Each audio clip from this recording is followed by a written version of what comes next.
Okay, so now chapter 3, true and false questions. Number 1, economic indicators can roughly be grouped into 3 categories: resource markets, businesses, and consumers. False.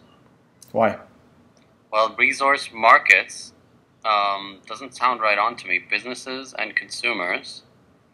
Businesses and consumers. Remember, businesses are your supply, consumers are your demand. So if we're looking for economic indicators, the third group would be resource markets, because what are we selling in Canada? Oil, water. What are we making here? Maple syrup. Whatever we have going on here is through our resource markets. We're looking at economic indicators. So if we want to have an indication of what our economy's up to, we're building houses, we're building condos. We can look at all of these things and look at our resource markets, and then we look at the businesses and the consumers. So this would be true. Businesses and consumers. Businesses and resource markets sound like they could be the same thing, right? Almost, but when we're looking at, say I'm looking at Tim Hortons, I'm not looking at the gas that's coming out of Alberta if I'm looking at Tim Hortons as a business, right? Like even Tim Hortons is, booming, bringing a ton of money. It's a strong economic indicator, business title that we would look at. But for a resource market, we're looking at maybe, are we growing coffee? Are we getting gas from the ground? Are we bringing in oil? Okay, I get it. So we're looking at 3 different kind of categories. Okay. And consumers are important because they tell us how much they're going to keep on buying, right? So this would be true. So number 2, consumer confidence has proven to be a poor indicator of future economic trends. I would say false. Completely false. That makes no sense. Consumer confidence is everything. If we like something and we support it, it's going to sell, no matter if it's good or bad, right? Even if it's bad, yeah, exactly. Yeah, exactly. CPI measures the price of 600 goods and services. That's true. Yep, that's true. That's exactly what we covered in the lesson before. Real estate markets are typically subject to slow supply-demand adjustments. That's true. That's true. We covered that too. This means that slow adjustments are primarily due to the delay in responding to a market condition. So say there's a large real estate development going on and it's not starting as quickly as we normally would like it to, but you'll see that if the demand decreases or increases, this will adjust accordingly. Okay? Yeah. Number 5, a seller's market usually arises when buyers wanting homes exceed available supply of homes. That's true. Yeah, that's exactly what we refer to as seller's market. Here's one I think I mentioned. Let's see if you remember this one. The amplitude of a real estate cycle is the distance between the high and low points in that cycle. It's false. It's the distance between the high and the next high. It's the high and lows. Because you know what it's referring to as high and lows? It's referring to the roller coaster being this high. It's the distance between the 2 highs, like the two highs, yeah. But the 2 highs are not on the same level. So in the book, it's not going to describe it the same way, but it's actually referring to the high and low points. Your amplitude is measuring like the top of the mountain per se. Yeah. But all the mountains are all different sizes.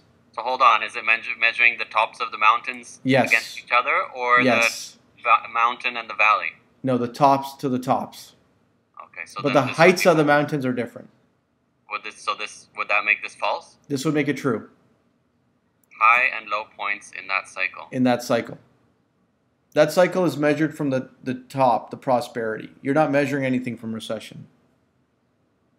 Okay. So the distance between the 2 mountain heights, like if you look at 2 mountains that are like this, if I'm looking at the top of this and the top of this over here, this to this is the amplitude.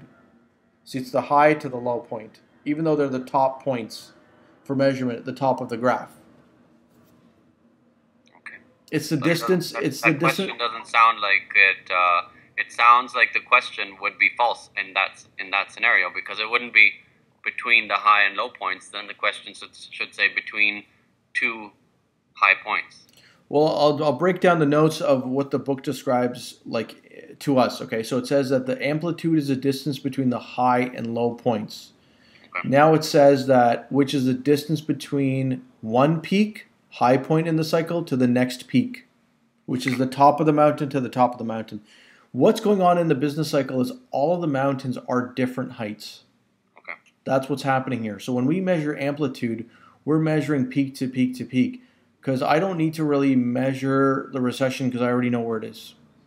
Yes, okay. So when I'm going to measure an amplitude, I need to know what's the highs and lows. So if I look at the amplitude from the 90s, it's way higher than what it is now, but now it's going higher, so then I have a different indicator of the economy. Yeah. The real estate cycle is telling me a lot of information that way. So just so we remember, it's one peak to the next peak, the mountaintop to the next mountaintop. Okay? Got it. Great. Number 7, research appears to indicate that a typical business cycle contains various components: prosperity, market bubble, recession, and recovery. Well, I don't remember market bubble being in a typical business cycle, so I should say false. If you don't remember it, it probably wasn't there, which would make it not true.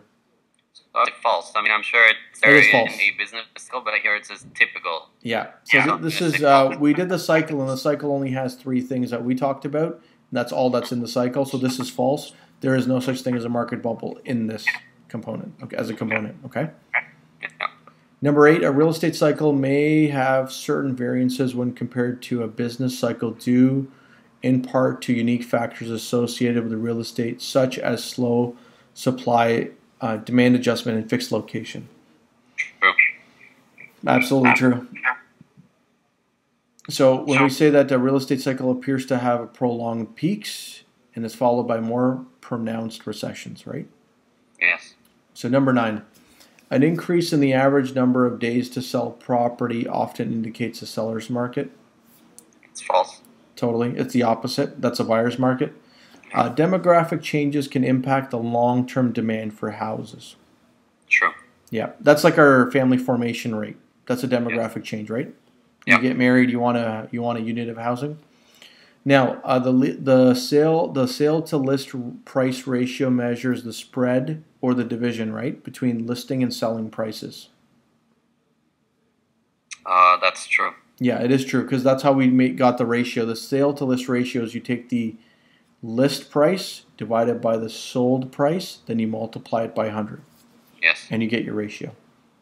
Number 12, commercial and residential brokerages rely on the same incidences to analyze local market conditions and trends.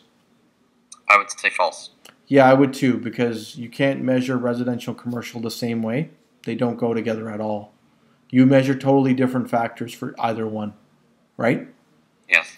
Number 13, the mode is the middle figure in an array of figures ordered from smallest to largest. I don't know. This is false. The median is the middle figure in an array of figures ordered from smallest to largest. The mode is the most frequent number appearing consistently. So if I have like 5 numbers, I got 1, 2, 10, 10, 10, then the mode is 10 because it came 3 times. Yeah. Okay. And the median is always the middle number after you arrange it from smallest to largest. Okay. So if I do 1 to 10, number 5 is the medium. Simple as that. Right? Okay. Yeah. So that's how you understand that part, and that concludes our true and false for chapter 3.